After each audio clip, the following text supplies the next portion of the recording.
പൂക്കൾ ഇഷ്ടപ്പെടുന്നവർ ചെടിത്തോട്ടത്തിൽ കൂടുതൽ ഇഷ്ടപ്പെടുന്ന ഒരു ചെടിയാണ് നമ്മുടെ ഈ ഒരു വിങ്ക റോസ്. അത് വിങ്ക റോസിൻ്റെ നാടൻ ടൈപ്പുണ്ട്, ഹൈബ്രിഡ് ഇനത്തിലുണ്ട്.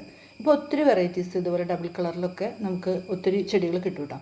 അങ്ങനെ ഒരു വീഡിയോ ഒരു സെല്ലറെ ഞാൻ പരിചയപ്പെടുത്തി, കുറച്ച് പേരൊക്കെ വാങ്ങിച്ചു കാണുമെന്ന് തോന്നുന്നു. ഞാനും വാങ്ങിച്ചു. അപ്പോൾ പലരും അത് പറഞ്ഞു, മഴ പെയ്ത് കഴിഞ്ഞാൽ ചെടികളൊക്കെ നഷ്ടപ്പെടില്ലേ. പക്ഷേ എൻ്റെ ചെടികളൊന്നും കാര്യമായിട്ട് പോയിട്ടില്ല കേട്ടോ.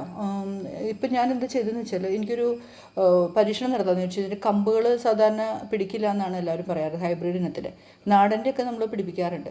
പക്ഷേ ഞാൻ ഇതിൻ്റെ കമ്പുകൾ ഇപ്പോൾ മഴക്കാലമായപ്പോൾ ചെടി വലിയ ഹെൽത്തിലവിടെ നിന്നപ്പോൾ ഞാൻ വിചാരിച്ചു ഇനി ചെടി പോയാലോ എന്ന് വിചാരിച്ചിട്ട് അതിൻ്റെ കമ്പുകളൊക്കെ കൂമ്പ് നുള്ളി കട്ട് ചെയ്ത് ഞാൻ നട്ടു ഇനിയിപ്പോൾ അതിനകത്ത് ചെടികൾ പിടിച്ച് കിട്ടിയ സന്തോഷം ഒന്ന് അറിയിക്കുന്നത് കേട്ടോ. കാരണം വലിയ പ്രതീക്ഷയൊന്നും ഉണ്ടായിരുന്നില്ല ഇത് കമ്പ് പിടിക്കുമോ എന്നുള്ളത്. അപ്പോൾ ഇതേപോലെ ഞാൻ കുറച്ച് കമ്പുകൾ നമ്മുടെ സാധാ മണ്ണിൽ, അതായത് ഒരു വളവും ഇല്ലാത്ത ഒരു മണ്ണിൽ, അതായത് നല്ല മണ്ണിളക്കമുള്ള ചുമന്ന മണ്ണൊക്കെ ഉണ്ടല്ലോ നമ്മൾ പറമ്പിൽ നിന്ന് കിട്ടുന്നത്, അതിനകത്ത് ജൈവവളങ്ങളൊന്നും ചേർക്കാതെ അതിൻ്റെ കൂമ്പും അതുപോലെ അതിൻ്റെ ഇതെളുപ്പൊക്കെ മുറിച്ച് ഞാൻ നട്ട് ഇനിയിപ്പോൾ ഒരു 5-8 ചെടികൾ എനിക്ക് പിടിച്ച് കിട്ടി.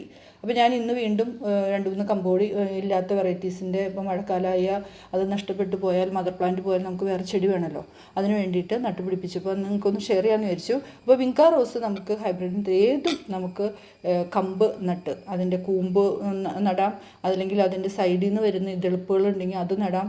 ഏത് ഭാഗവും നമുക്ക് കട്ട് ചെയ്ത് നട്ടാൽ വേര് പിടിക്കും.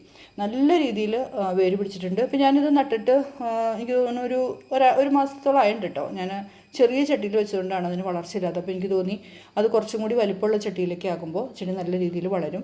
അപ്പോൾ അതൊന്ന് നിങ്ങൾക്ക് ഷെയർ ചെയ്തതാണ്. പിന്നെ അതുപോലെ തന്നെ വിത്തുകളുണ്ടെങ്കിൽ ഇപ്പോൾ നിങ്ങൾ പാകണ്ട. ഈ മഴക്കാലം ഒന്ന് കഴിഞ്ഞിട്ട് പാകി പിടിപ്പിക്കുകയാണെങ്കിൽ, മഴക്കാലം എന്ന് പറഞ്ഞാൽ ഒരു മാസം കൂടി കഴിഞ്ഞ് നിങ്ങൾ വിത്തുകൾ പാകി പിടിപ്പിച്ചോളൂ. അപ്പോൾ നല്ല വെയിലും ഇവയ്ക്ക് വേണം അത്യാവശ്യം. പക്ഷേ ഞാൻ മനസ്സിലാക്കിയെടുത്തോളം ഹൈബ്രിഡ് ഇനത്തിലുള്ള ചെടികൾക്ക് ഓവർ ലൈറ്റ് വേണ്ട, എന്നാൽ തണുപ്പ് അധികം പാടില്ല, വെള്ളം നനവ് അധികം പാടില്ല.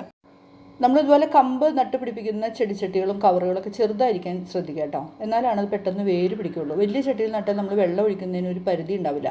പിന്നെ ഒരാഴ്ച നമുക്ക് തണൽ ഭാഗത്ത് സൂക്ഷിച്ചിട്ട് അല്പം പാർഷ്യലി വെയിൽ കിട്ടുന്ന ഭാഗത്തേക്ക് എടുത്തു വയ്ക്കുന്നത് നല്ലതാണ്.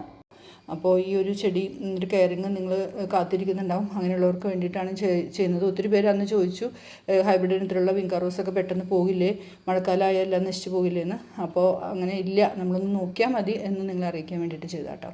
വീഡിയോ ഇഷ്ടപ്പെട്ടാൽ ഇഷ്ടം അറിയിക്കുക. ഉപകാരപ്രദമായ മറ്റൊരു വീഡിയോ ആയിട്ട് നമുക്ക് വീണ്ടും കാണാം കേട്ടോ.